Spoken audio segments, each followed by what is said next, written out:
يقول صلى الله عليه وسلم: إن الله لا ينتزع العلم انتزاعا، وإنما يقبضه بقبض العلماء، حتى إذا لم يبق عالم اتخذ الناس رؤوسا جهالا فسئلوا فأفتوا بغير علم فضلوا وأضلوا. Akumayankhula anthu kumati ndi chifukwa chani tikufuna kugawanitsa umma, asilamu amakhala mwamtendere mbuyomu, koma basi inuyo mwangotulukira uko ndikumauza anthu kuti iziyayi. Bwanji mukufuna kuwagawanitsa asilamu?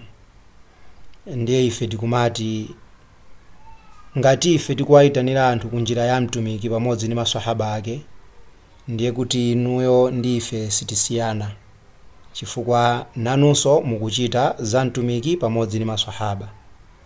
Koma ngati inu mukuchita zina zosakhala za mtumiki ndi maswahaba, ndiye kuti inuyo ndi amene mukuwagawanitsa anthu, chifukwa chonena kuti lianna alhaqa huwa alladhi kanat alayhi aljama'atu alula, chilungamo chenicheni ndi chimene ankachita jamaa yoyambirira min ahdi nabiyi sallallahu alayhi wasallam wa ashabihi radiyallahu anhum, munthawi ya mtumiki, mtendere ndi madalitso zipite kwa iye komanso ndi maswahaba ake, mtendere wa Allah, chisangalalo cha Allah chikhale pa iwo.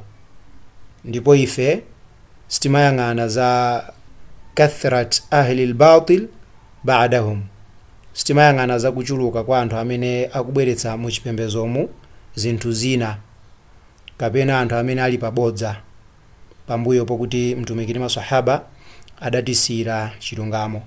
Choncho ife sitikugawanitsa anthu, tikuwayitanira anthu kuti achite zosasiyana zimene mtumiki ndi maswahaba ake adazisiya.